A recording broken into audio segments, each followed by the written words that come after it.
नमस्कार दोस्तों, defence detective पर आप सभी का स्वागत है और जैसा कि आप देख सकते हैं कि आरजू जी चैनल पर आ गई हैं और आज हम एक बहुत अहम मुद्दे पर बात करने वाले हैं, सीपेक पर। बहुत-बहुत शुक्रिया आरजू जी आपका आने के लिए। बहुत शुक्रिया आलोक जी कि आपने बुलवाया। Thank you so much. आरजू जी, मुझे याद है कि जिस पाकिस्तानी मीडिया पर सीपेक को लेकर पाकिस्तान की 22 करोड़ आवाम को न जाने कौन-कौन से ख्वाब दिखाए गए, कहा गया कि ऐसा हो जाएगा, वैसा हो जाएगा जी, गेम चेंजर है। आज वही पाकिस्तानी मीडिया रिपोर्ट कर रही है कि सीपेक जो है वो डोल्ड्रम में फंस गया है। मतलब लग नहीं रहा है कि कहाँ है, कुछ हो नहीं रहा है। और जो एक्सपेंशन प्लान है उस पर चीन ने जो है वो पाकिस्तान के द्वारा कई प्रस्ताव पेश किए गए थे, उन सबको खारिज कर दिया चीन ने। बोला कि हम नहीं करेंगे, तुम्हारी बातें नहीं मानेंगे। तो क्या हो गया ऐसा? देखिए, सी पैक पे तो काम बहुत टाइम से रुका हुआ था और ये भी कहा जा रहा था जब इमरान खान थे तो इमरान खान के ऊपर भी एलिगेशंस लगी थी कि इमरान खान के ऊपर दो एलिगेशन इनफैक्ट जो मेन लगी थी। एक तो ये कहा जाता था कि उन्होंने कश्मीर का सौदा कर दिया कि जी जब 370 और 35A हटाया गया तो आप लोगों की तरफ से जो है इमरान खान ने कुछ नहीं कहा भारत को, ये भी कहा गया। और दूसरा था सी पैक कि जी इमरान खान ने सी पैक जो है वो बंद करवा दिया। लेकिन खैर उसमें इमरान खान का कोई लेना देना दोनों ही चीज़ों में नहीं था। लेकिन बात ये है कि जो वहाँ के लोकल्स हैं वो भी यही बताते हैं कि सालों से वहाँ पर कोई काम नहीं हो रहा और जो लोकल्स थे उनको बड़ा बताया गया था कि ये हो जाएगा, वो हो जाएगा, हम बहुत इकोनॉमी हमारी बेहतर हो जाएगी। तो इस तरह का कुछ होता हुआ दिखाई नहीं दिया, बल्कि जिन लोगों को काम पे रखा गया या जिनको जो मेन लोग थे वो भी यही कहा गया कि चाइना ने खुद ही रखे अपने अपने लोगों को। और यहाँ से जो रखे गए वो आसिम सलीम बाजवा और इस किस्म के लोग थे जो जिनको आप जानते हैं। तो उनकी वजह से और उन्हीं जैसे कई दूसरे लोगों की वजह से वो पैसा जो चाइना का था वो खा पी के यहाँ से दौड़ गए। कोई दिखाई नहीं पड़ रहा यहाँ पे। चाइना तो के लिए पापा भी कहा जॉन्स में जा बदल गए। जी, जी, बिल्कुल, पापा जॉन्स और पापा जॉन्स तो एक है ना, एक जो आपको नज़र आए एक मगरमच्छ, मछली भी नहीं कहते मगरमच्छ। तो बाकी और भी कई इनके साथी होंगे, कई और लोग होंगे जिन्होंने इसमें फ़ायदा उठाया होगा, अकेले ने तो नहीं बैठ के किया होगा यकीनन। लेकिन ये है कि ये भी कहा गया कि चाइना ने जो वहाँ की कंपनीज़ थी, चाइनीज़ कंपनीज़ जो थी उनसे पैसा लगवाया था, गवर्नमेंट ने रिस्पॉन्सिबिलिटी ली थी कि पैसा वापस आएगा। ऐसा कुछ होता हुआ दिखा नहीं, सारा पैसा गायब हो गया, डूब गया। उसके बाद हमने उनको नई कहानियाँ या नया चूरन दे दिया, जी हमारे यहाँ तो फ्लड आ गया, तो कभी हमारे यहाँ कुछ और प्रॉब्लम्स आ गई, वो कहानियाँ सुनाकर। लेकिन चाइना जो है वो आप लोगों का भी वास्ता पड़ता रहता है और हमारा खैर और तरह से होता है, आपका और तरह से। लेकिन बहरहाल आप जानते हैं कि वो बड़ी होशियार किस्म की कौम है। उसको आप ज़्यादा लंबे अरसे के लिए बेवकूफ़ नहीं बना सकते। थोड़े दिन ठीक है, वो बेवकूफ़ तब भी नहीं शायद बने होंगे, वो इंतज़ार कर रहे होंगे कि शायद ये लोग कुछ कर जाएँ। उनका काम तो यही था कि वो इन्वेस्टमेंट करेंगे और उसके बाद आगे काम चलेगा, लेकिन ऐसा कुछ भी नहीं हुआ। तो अब जब सेकंड फेज़ के लिए बहुत बात की गई, बल्कि जब शहबाज शरीफ साहब की गवर्नमेंट थी, उन्होंने कहा कि जी हम तो बड़ा उन्होंने बल्कि एक इवेंट भी किया और उसमें दिखाया गया कि जो यहाँ पर चाइनीज़ एम्बेसडर हैं, उन्होंने भी शिरकत की। लेकिन ज़ाहिर है जो शर्तें चाइना ने रखी होंगी, वैसे ये भी एक बात है कि चाइना ने ये भी कहा था कि आसिम सलीम बाजवा को निकाला जाए। ये बात भी यहाँ पर काफ़ी चलती थी और इसी वजह से आसिम सलीम बाजवा को जो है हटाया गया, वरना शायद वो अभी भी खा पी रहे होते बैठ के।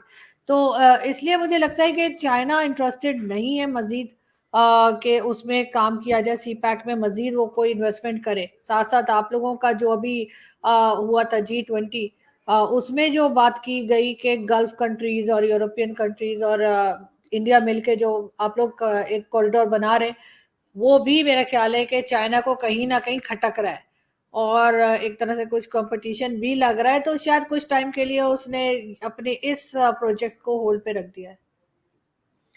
देखिए वो खटकेगा क्योंकि बीआरआई जो है, जो ओरिजिनली ओबोर था, वन बेल्ट वन रोड, वो अब बेल्ट एंड रोड इनिशिएटिव में बदल गया। तो उसकी काट के लिए इंडिया बहुत लंबे टाइम से बहुत अलग-अलग जगहों पे काम कर रहा है। उनमें से एक ये भी था जो सऊदी, यूएई और हमारा जो ये पैक्ट हुआ है, जो हम ये रूट बना रहे हैं। अच्छा, पिछले साल अक्टूबर में ये जो सीपेक की जॉइंट कोऑपरेशन कमिटी है, इसकी एक मीटिंग हुई थी और उस मीटिंग में बड़े सारी चीजें डिस्कस हुई हैं। वो पेपर लीक हो गया। उस पेपर में पाकिस्तान की तरफ से प्रस्ताव दिया गया था कि एनर्जी, वाटर मैनेजमेंट और क्लाइमेट चेंज पर चीन को एक ऑफर किया गया कि हम लोग इस पे काम करते हैं, ये करेंगे।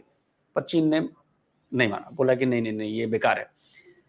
तो ऐसा क्यों हो? क्या चीन को जो ये सेक्टर्स हैं, जिन सेक्टर्स का प्रस्ताव पाकिस्तान ने दिया है, बड़े इंपॉर्टेंट है, एनर्जी, क्लाइमेट चेंज और वाटर मैनेजमेंट, तो क्या चीन को इसमें कोई फायदा नहीं दिखा कि पाकिस्तान के लिए इन सब कामों को करने का कोई फायदा नहीं है, क्योंकि इसमें मेरा नुकसान होगा, फायदा कम होगा, मुझे एड देनी पड़ेगी लोन के बदले, तो क्या इस वजह से उसने हाथ पीछे कर लिया? लग तो ऐसा ही रहा है। दूसरा ये कि ये सब चीजें या कोई भी काम अगर आप किसी को ऑफर करते हैं तो आपको पहले अपना कुछ किया हुआ कुछ दिखाना तो पड़ता है। हमारे यहाँ क्लाइमेट चेंज पे क्या काम हुआ है, या हमारे यहाँ एनर्जी पे क्या काम हुआ है, या जो वाटर मैनेजमेंट है उस पे क्या हुआ है, तीनों में कुछ भी नहीं किया गया।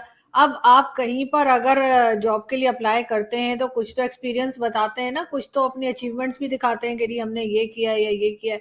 तो अगर इसमें से कोई चीज भी पाकिस्तान दिखाने में नाकाम रहा होगा, और अगर और चाइना, और सिर्फ अचीवमेंट ही नहीं है, कैपेबिलिटी भी दिखाते हैं कि हम ये कर सकते हैं। मान लीजिए बिल्कुल फ्रेशर हैं तो कैपेबिलिटी भी तो होनी चाहिए कि मैं ये कर सकता हूँ।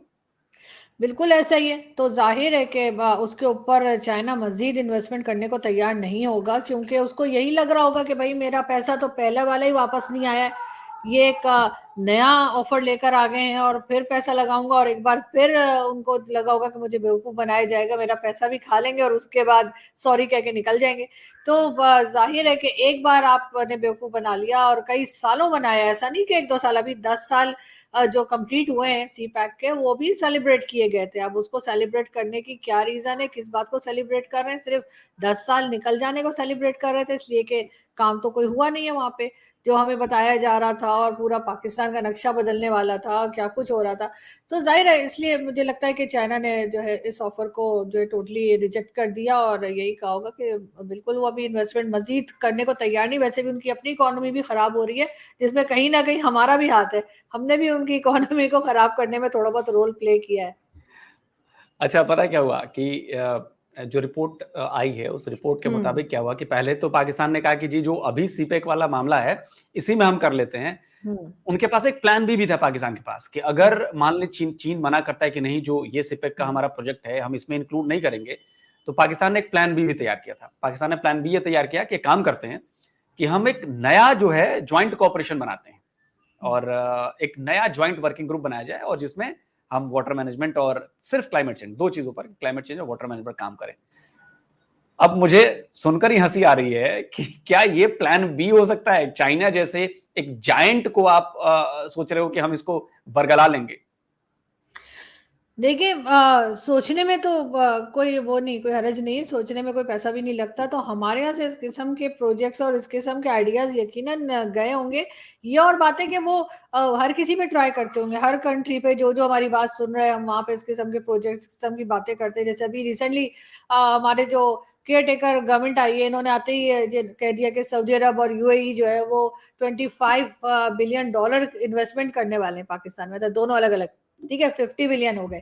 यानी वो सऊदी अरब जो 3 बिलियन दे, इतने मतलब नाक से लकीरें खिंचवा के 3 बिलियन देता है और कहता है जी बैंक में रखना, खर्चा करने का नहीं है, सिर्फ देखने का है, ठीक है। तो वो इस तरह की बात करता है कि जी आपने उसको टच नहीं करना है, उन पैसों को सिर्फ देखिए और खुश होइए, आंखें सेकिए और वापस आ जाइए। वो 25 बिलियन डॉलर्स की इन्वेस्टमेंट पाकिस्तान में करेगा। यही हाल है यूएई का है, जो इन्होंने बताया। हालांकि इस वक्त आप समझ सकते हैं कि कौन पाकिस्तान में आके इन्वेस्ट करेगा। यानी कि अभी रिसेंटली जो एक रिपोर्ट आई है उसमें जो है गल्फ कंट्रीज से और बाकी कंट्रीज से भिखारी निकाले गए हैं, वो 90% पाकिस्तानी है उनमें। पढ़ी मतलब मैंने तो, सिर्फ पढ़ी। सिर्फ 10% पता नहीं कौन बेचारे आ गए थे, वरना 90%। बड़े लोगों ने मुझे कहा कि जी देखें जी आपकी कंट्री में ऐसा हो रहा है। मैंने कहा जिस कंट्री के प्रेसिडेंट, प्राइम मिनिस्टर और आर्मी चीफ तक जाके भीख मांगते हो, कर्जा मांगते हो, उसके अगर आम पब्लिक ऐसे कर रही है तो उसमें हैरानगी की क्या बात है। तो जाहिर है किसी भी चाहे वो इंडिविजुअल हो या कंट्री हो, किसी को भी आप पैसा तभी देते हैं जहां से आपको रिटर्न की उम्मीद हो, या कोई प्रॉफिट की ना हो सही, लेकिन रिटर्न की तो उम्मीद हो। लेकिन यहाँ पर वो भी नहीं है। तो इस वजह से मुझे लगता है कि अब मजीद चाइना जो है ना वो पाकिस्तान का साथ देने को तैयार नहीं नजर आता। आजू जी, मुझे तो लगता है कि चीन समझ गया कि पाकिस्तान की तरफ से ना लालची लोग बड़े हैं। अच्छा, ये जो रिपोर्ट थी उसमें एक बड़ी अहम बात मैंने पढ़ी, अब मुझे लगा कि इस पे चर्चा करनी चाहिए। ये आपको भी पता है कि पिछले जब से हमने 370 हटाया उसके बाद से जम्मू कश्मीर को जिस तरह से हमने डेवलप किया है, जम्मू कश्मीर में जिस तरह से टूरिज्म बढ़ा है, मतलब करोड़ों की संख्या में टूरिज्म का इजाफा हुआ है, लोग आए हैं, विदेशी लोग आए हैं वहां पर। तो इसको देखते हुए पाकिस्तान ने चीन को भी ऑफर किया कि जी एक काम करते हैं हम लोग कि जो सीपेक में क्रॉस बॉर्डर टूरिज्म को एक डेवलप किया जाए, इसका भी एक ऑफर पाकिस्तान की तरफ से दे दिया गया। अब उसमें इलाके कौन कौन से हैं? गिलगित बाल्टिस्तान, केपीके और पीओजे के, और जो कोस्टल एरियाज हैं। इसमें से 2 एरियाज तो सीधे सीधे जो है वो इंडिया के साथ डिस्प्यूट है, पीओके हो और गिलगित बाल्टिस्तान हो। और आपका जो ये बाकी है वो चलिए छोड़ देते हैं। चीन इस पर भी नहीं माना। चीन को लग गया कि यार ये फंसा देंगे हमें। तो मेरा ये कहना है कि ये काम तो पाकिस्तान, जैसे टूरिज्म डेवलपमेंट का काम, ये किसी और देश से आप क्यों कराना चाहते हैं? ये तो आपको खुद डेवलप करना पड़ेगा ना। देखिए, यहाँ पर to be very honest, Pakistan में जो है टूरिज्म के लिए कौन आएगा? आपको टूरिज्म अगर करनी होती है किसी भी कंट्री को, तो आपको कई चीजें, ये तो अलग बात है कि जो एरियाज बता रहे हैं वो ऑलरेडी डिस्प्यूटेड है, लेकिन अगर वो ना भी होते, तब भी जब कोई टूरिस्ट आता है तो आप हम उसे क्या ऑफर करते हैं कि रोड्स ठीक बनी हुई होंगी और उसके साथ उसे हर किस्म की फैसिलिटी होगी, उसको सिक्योरिटी होगी। और अगर कोई फॉरेनर आता है या कोई कोई भी आता है तो उसको अगर वो ड्रिंक करता है तो आप उससे अल्कोहल और हर चीज आप उसे प्रोवाइड करते हैं, जो भी वो खाता है या पीता है या जो भी उसकी रिक्वायरमेंट्स हैं। पाकिस्तान में ऐसा क्या है? पाकिस्तान में ऐसा कुछ भी नहीं है। हम जो एरिया ये बता रहे हैं वहाँ की रोड्स भी बनी हुई नहीं है, किस चीज पे बिठा के वहां लेके जाएंगे, कहाँ पहुंचाएंगे, कोई खास होटल्स नहीं है, कोई खास ऐसी चीज नहीं है जिससे कि टूरिस्ट को ये लगे कि हाँ मैं यहाँ पे सेफ हूँ। और उसके बाद अभी आपने शायद देखा हो या ना देखा हो, अभी केपीके और खैर पूरे पाकिस्तान में ही है, काफी एरियाज में एक रेस्टोरेंट है पाकिस्तान में, उसका नाम है चरसी टिक्का। अब नाम भी उसका अजीब ही है, चरसी टिक्का। तो हाँ, नाम वो सुना है मैंने, नाम सुना है मैंने। बिल्कुल नाम सुना है इस्लामाबाद मैंने। में भी है। नाम इस्लामाबाद में सुना है भी मैंने। उसका नाम है चरसी टिक्का। वो चरसी टिक्का जिसका है, ठीक है, निसार खान उसका नाम है। और वो अभी 2 या 3 दिन पहले की बात है कि वहां कोई फॉरेनर गलती से बेचारे चले गए पेशावर वो केपीके में। तस्वीर बड़ी वायरल हुई। हाँ जी, तो वो उसके बड़ी साथ वायरल हुई फॉरेनर्स के तस्वीर। साथ बड़ी बदतमीजी की है। तो आप सोचिए कौन आएगा, मतलब मुझे मुझे तो उसका, पहले तो मुझे उसके रेस्टोरेंट के नाम पे ही जो ऑब्जेक्शन है कि आखिर इसका नाम चरसी टिक्का क्यों है। लेकिन उसके बाद जो है वो चले उसने अट्रैक्शन के लिए रख दिया होगा, लेकिन इस किस्म की हरकतें कर रहे हैं, कोई फॉरेनर यहाँ पर आए तो मुझे तो नहीं लगता कि कोई यहाँ पर आना पसंद करेगा। जो एम्बेसी अपने के लोग निकलते नाम, हैं, बिहेवियर के मुताबिक नाम रखा है ना। बिल्कुल ऐसे ही लगता है। और जो यहाँ पे फॉरेनर्स रहते हैं, यानी जो एम्बेसीज हैं, यूरोपियन एम्बेसीज हो गई या कोई और, तो वो तो बेचारे जब बाहर कहीं निकलते हैं तो उनके साथ तो इतने गार्ड्स और क्या कुछ होते हैं, तो आप समझ सकते हैं। मेरी कई लोगों से बात हुई और मतलब मेरी काफी दोस्ती भी एम्बेसीज में लोगों के साथ, और इवन आपकी एम्बेसी में भी। तो कई बार हमने प्लान किया, हम वो लेडीज को, आपको पता है कि वो हमें शॉपिंग का बड़ा क्रेज होता है, तो हमने कहा चलो साथ में शॉपिंग करेंगे, हाँ मैं आपको बताऊंगी एरिया। फिर उन्होंने मना कर दिया, जाहिर है उनको एम्बेसी से परमिशन नहीं मिली, क्योंकि इतनी सिक्योरिटी ही नहीं है यहाँ पर कि कोई एम्बेसी की लेडीज बाहर निकल के पाकिस्तान में किसी मॉल में जा सके, किसी जगह शॉपिंग के लिए जा सके। ये तो हाल कर रखा है। और ये समझते हैं कि हाँ जी हम तो जो है वो टूरिज्म चलाएंगे या हमारे यहाँ कोई टूरिस्ट आएगा। टूरिस्ट को भी छोड़ दीजिए, फॉरेनर्स को भी छोड़ दीजिए, मेरे अपने भाई नहीं आते, मेरे अपने भाई यूरोप में रहते हैं, वो अपने बच्चों को लेकर नहीं आते कि यहाँ पे सिक्योरिटी नहीं है। और वो बच्चे क्योंकि शुरू से यूरोप में ही रहे हैं, तो उनकी एक्सेंट भी ऐसी है कि वो पता लग जाता है कि ये कहीं और से आए। तो उन्होंने कहा नहीं, मैं तो नहीं ला रहा अपने बच्चों को कि यहाँ पे सिक्योर नहीं है। तो ऐसी कंट्री में जहाँ पे वहाँ के अपने सिटीजन महफूज नहीं समझते, वहां पर कोई टूरिस्ट जो है वो कैसे ये सोच सकते हैं कि यहाँ पे टूरिज्म जो है वो चल सकती है या आगे बढ़ सकती है। और वो भी चाइना के साथ। चाइना वाले तो खुद छुपते फिरते हैं, उनको तो कितनी बार हिट किया है चाइना के लोगों को। तो मुझे नहीं लगता कि ये इस किस्म के प्लान्स बनाते हैं बगैर कुछ सोचे। वही लग रहा होगा ना कि एक और प्रपोजल दे देते हैं, कुछ डॉलर्स आ जाएंगे। खैर, वापस आता हूं मैं सीपेक के ऊपर। 10 साल जैसा कि आपने बताया कि हो गए हैं, इसके लिए प्रोग्राम भी हुए। कहा गया था कि पाकिस्तान मालामाल हो जाएगा, कहा गया था कि पाकिस्तान का जो एनर्जी सेक्टर है खास तौर पर वो बेहतर हो जाएगा, पाकिस्तान के लोगों को, लाखों लोगों को रोजगार मिलेगा, और पाकिस्तान का इंफ्रास्ट्रक्चर बड़ा जबरदस्त हो जाएगा। 10 साल बाद आप इन दावों को, जब अगर मैं आपसे पूछूं कि ग्राउंड रियलिटी क्या है इसकी, तो आप मुझे क्या बताएंगे? बिल्कुल, कुछ लोग माला माल हो गए इससे, और वो ज़्यादा तादाद में नहीं है, और वो वही लोग हैं जो इसके कर्ता धर्ता बने, या जो जिन्हें वो पोस्ट दी गई जिसमें उनके पास पैसा आ रहा था, उन्हीं लोगों के हालात बदले, वही लोग मालामाल होके यहाँ से अब निकल भी चुके हैं। और इसके अलावा आम आदमी को इससे कोई फायदा नहीं हुआ, एनर्जी सेक्टर में कुछ नहीं किया गया।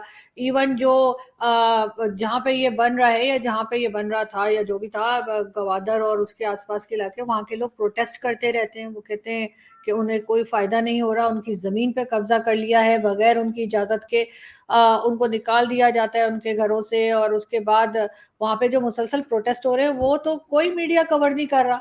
पाकिस्तान का मीडिया तो ऑब्वियसली नहीं कवर करेगा, क्योंकि उसको इजाजत नहीं है, लेकिन इंटरनेशनल मीडिया को तो वो उठाना चाहिए उस इशू को, कि वहाँ के जो लोकल्स हैं उनकी क्या हालत खराब हुई है इस इनके सो कॉल्ड प्रोजेक्ट की वजह से, जो कभी ना बना है और ना ही बनता हुआ दिखाई दे रहा है। ये जरूर है कि अगर इसमें इतने ज्यादा हाई लेवल पे करप्शन ना हुई होती तो शायद थोड़ा बहुत ये कुछ फायदा कर जाता चाइना को भी और पाकिस्तान को भी। लेकिन इतने हाई लेवल पे करप्शन हुई है, और इतनी ज्यादा हुई है कि समझिए जैसे वो 50-50 वाला मामला भी शायद नहीं रहा, उससे भी कहीं ज्यादा पैसा जो है वो खा लिया गया, और बाकी सब जाहिर है इसी तरीके से रह गया। अब हो ये रहा है, जहां तक मुझे पता चला है, वो यही कि जो कंपनीज चाइना की जिन्होंने इन्वेस्टमेंट की थी, वो अब अपनी गवर्नमेंट के पीछे लगी हैं कि लाओ उनके यानी जो इन्वेस्टमेंट के पैसे हैं वो वापस हो जाए, चाहे फायदा हो या ना हो, जो असल पैसा लगा था वो तो आ जाए। उसके लिए चाइना पाकिस्तान के ऊपर दबाव डाल रहे हैं, और ये उनको कोई और चूरन चटा के, कोई और कहानी सुनाकर अब ये चाह रहे हैं कि वो कोई और पैसे निकाल दें, फिर उसी पैसे में से ये करते हैं ना, जैसे कर्जा वापस करने के लिए और कर्जा ले लेते हैं। तो ये कोई इस किस्म की नौटंकी कर रहे हैं, लेकिन उससे किसी का कोई फायदा नहीं हुआ है। सी पैक से बिल्कुल भी नहीं हो सका है, कि ये खुद भी नहीं बता सकते। अगर इनसे पूछे भी तो इतने अरसे में ना वहां पे कोई खास शिपमेंट गई है ना आई है। जो बताया जा रहा था कि हम तो दुबई को पीछे छोड़ देंगे और हम तो सबको पीछे छोड़ देंगे और ये इतना जबरदस्त हमारा सीपोर्ट हो जाएगा, वो कुछ भी नहीं हो पाया, बहुत बुरी तरह से नाकाम है। ग्वादर का आपने नाम ले ही लिया है, तो ग्वादर का जिक्र आया तो मुझे याद आ रहा है कि ग्वादर पोर्ट से जो होने वाली कमाई है, ये आपके यहाँ पार्लियामेंट में बताया गया था कि भाई 91% चाइना लेके जाता है और 9% पाकिस्तान को मिलता है। सोचिए, 100 रुपए में से 91 चाइना लेके जाता है, 9 रुपए पाकिस्तान को मिलते हैं। अच्छा, यहीं पर जहां मुझे याद आ रहा है कि ग्वादर में ही एक 300 मेगावाट का एनर्जी का पावर प्लांट बिजली के लिए पावर प्लांट बनना था, और इसमें पाकिस्तान ये चाह रहा था, मतलब पाकिस्तान ने चीन को बोला कि ऐसा करते हैं कि या तो आप उसकी जगह चेंज कर दो, आप वो थार वाले इलाके में लेके जाओ, क्योंकि वहां पे जो कोयला निकलता है वो कोयला इजीली अवेलेबल हो जाएगा, हमें कोयला ट्रांसपोर्ट नहीं करना पड़ेगा, मंगाना नहीं पड़ेगा। चाइना ने कहा कि ना तो अभी हम ये प्रोजेक्ट टालेंगे और ना ही ये प्रोजेक्ट हम शिफ्ट करेंगे। मुझे एक बात समझ में नहीं आती है कि पाकिस्तान की जमीन है, पाकिस्तान का प्रोजेक्ट है, चाइना उसमें इन्वेस्ट कर रहा है, और सारी जो बातें हैं वो सारी चीन कर रहा है कि हम ये करेंगे ये करेंगे, पाकिस्तान की एक भी चीज नहीं चल रही। पाकिस्तान ने ये भी कहा था कि या तो प्रोजेक्ट को अभी कुछ देर के लिए टाल दीजिए, थोड़ी इकोनॉमिक कंडीशन हमारी ठीक हो जाए, लेकिन वो चाइना इसके लिए भी रेडी नहीं है। तो मतलब पाकिस्तान की हैसियत चाइना के सामने क्या है?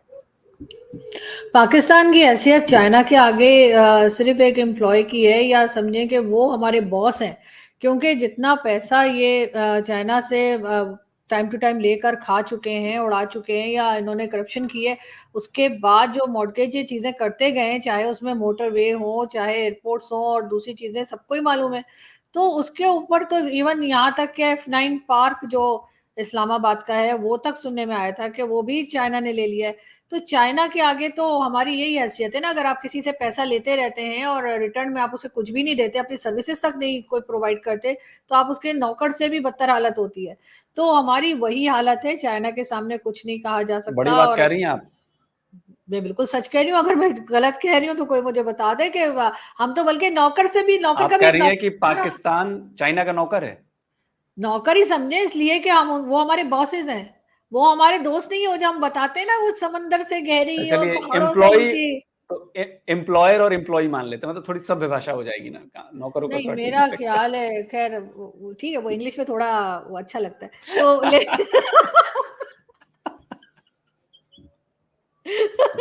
वो जैसे उर्दू में होता है ना, माफ कर दो, नहीं, या हिंदी में माफ कर दो, नहीं सॉरी, हाँ वो जरा थोड़ा और हमें डिसेंट लगता है। खैर जो मर्जी समझ लीजिए, लेकिन ये है कि वो हमारे बॉसेज हैं, ठीक है, बॉस है। अब बॉस की आप हिंदी करिए या करें, उसका मतलब एक ही निकलेगा। वो हमें जिस तरह से ट्रीट करते हैं, हम उसी काबिल हैं, क्योंकि हमने उनसे इतना पैसा लिया, उन्हें हमने उनको चक्कर दिया कि हाँ जी आप ये इन्वेस्टमेंट कर दीजिए, इससे ये होगा वो होगा, इतना पैसा हम ऐसे कमाएंगे। लेकिन वही वाली बात है ना, जब बैंक किसी को लोन देता है तो वो पूछते हैं ना वापस कैसे करेंगे, चीजें मॉर्गेज करते हैं और वो सब होता है। वही सब कुछ जो है वो पाकिस्तान ने किया पैसा लेने के लिए चाइना से, और उन्हें सी पैक और ये सारी चीजें बताई गई, उसके बाद अब कोई रिटर्न नहीं आ रहा। तो ये ऐसा नहीं है कि वो जो कहा जाता है ना समंदर से गहरी दोस्ती और ये वो, क्योंकि इस वक्त पाकिस्तान की जो हालत है, आपके ख्याल से अगर इतनी दोस्ती होती, क्या चाइना वो उस प्रॉब्लम में से पाकिस्तान को नहीं निकाल सकता था?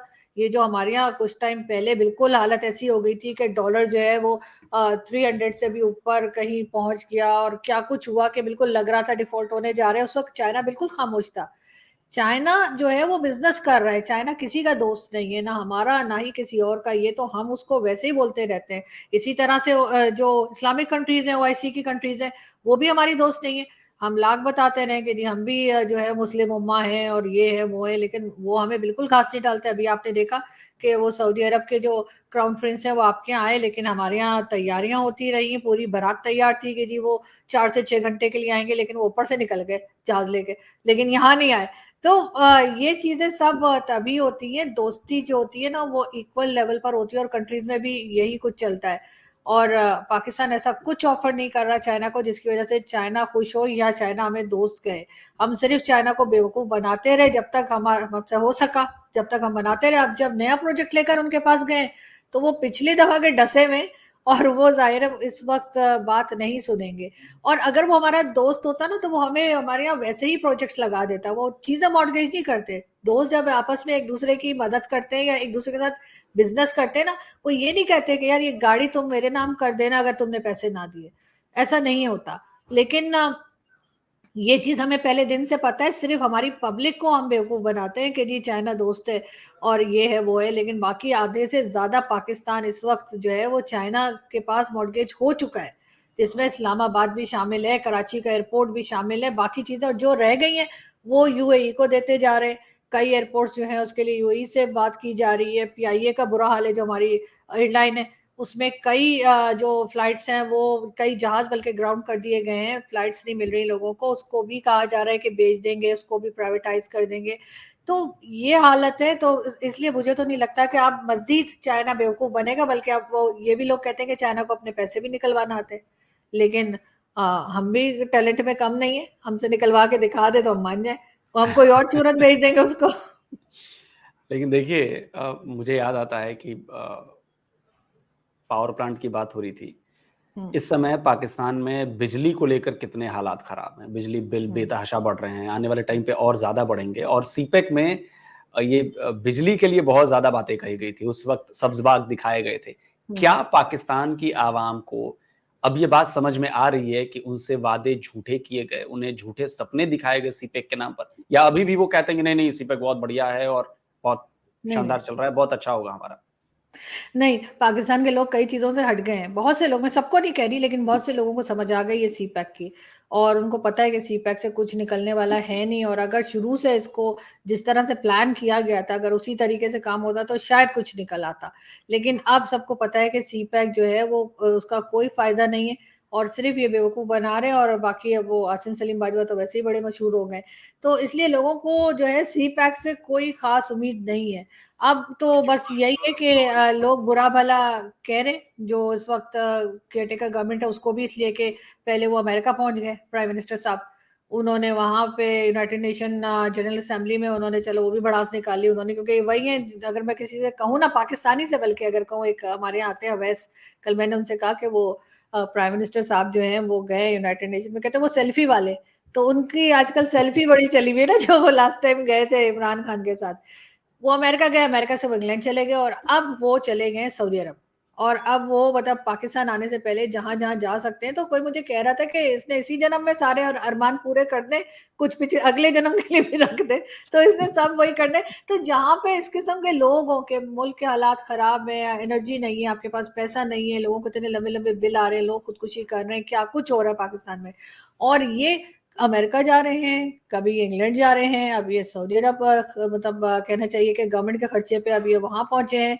तो बेहिस किस्म की कौम है हमारी, और हमारे लीडर उससे भी ज्यादा कुछ महसूस ही नहीं करते, जो मर्जी हो रहा हो।